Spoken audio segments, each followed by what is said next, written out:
एक औरत जो अपने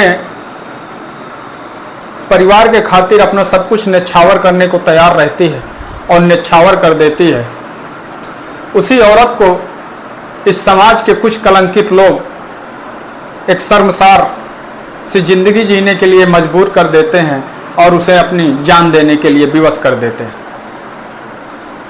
एक ऐसी ही सच्ची घटना जो मैं आप लोगों के सामने सुनाने जा रहा हूं, ये घटना है पानीपत में।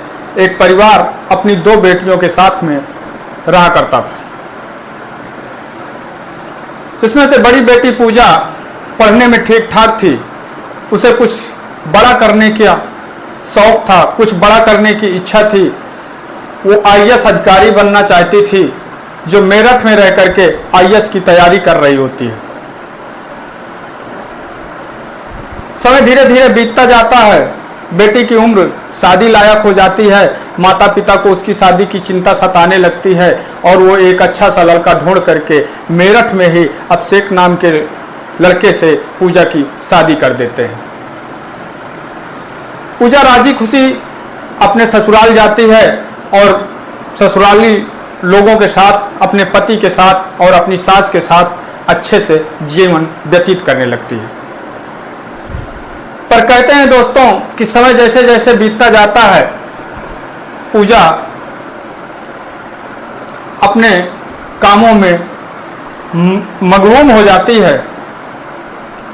वैसे वैसे समय बीतता जाता है और पूजा के पति और पूजा की सास, जो दहेज के लोभी लोग थे, वो पूजा से कई बार डेली नई नई डिमांड करते थे।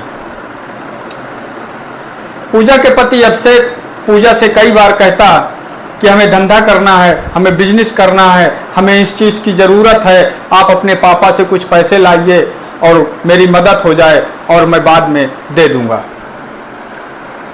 पूजा कई बार अपने माँ बाप से कभी 50,000, कभी 70,000, कभी 1 लाख रुपए ला करके अपने पति को देती है और जो पूजा आईएएस की तैयारी कर रही थी, उसकी वो तैयारी भी छूट जाती है। 1 साल पहले पूजा फिर आईएएस की तैयारी करने के लिए मन बनाती है, पर इस बार वो कोचिंग नहीं जा पाती, बल्कि वो सेल्फ स्टडी करना चालू कर देती है। पर उसके पति और सास का वो रवैया बंद नहीं होता। वो बार बार पूजा से पैसों की डिमांड करते रहते हैं।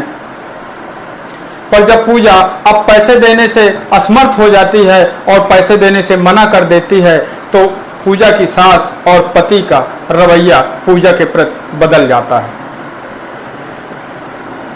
इतने दिनों के बाद पूजा को एक 2.5 साल का बच्चा भी रहता है, पर पूजा जब 2 सितंबर 2024 को अपनी बहन के पास में फ़ोन करती है, अपने मायके फ़ोन करती है और अपनी बहन से वीडियो कॉलिंग बात करती है, तो पूजा की आंख में चोट का निशान होता है, जिसे देखकर पूजा की बहन अचंभित होती है और वो कई बार पूजा से बार बार पूछती है कि दीदी आपको ये क्या हुआ है, आपको क्या लगा है, पर पूजा कुछ भी बताने से मना कर देती है, बल्कि रोने लगती है।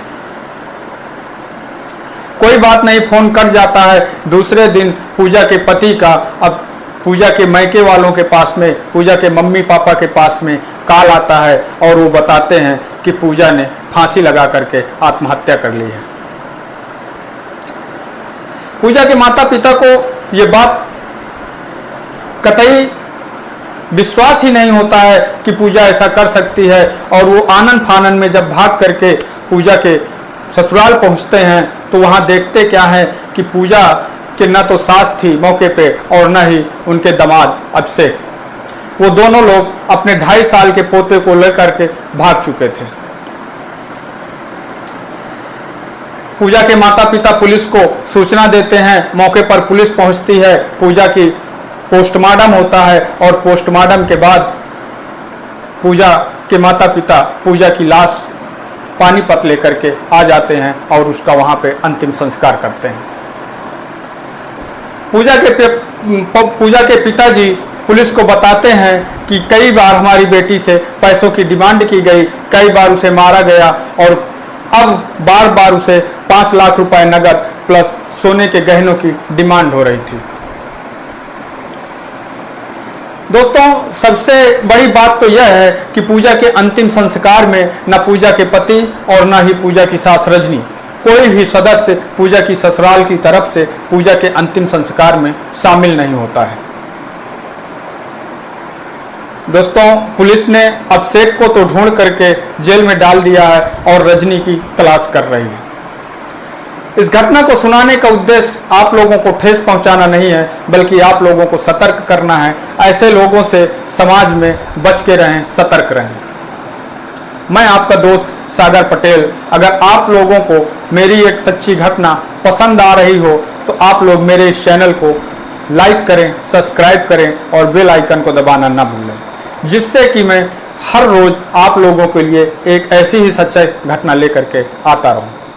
जय हिंद, जय भारत।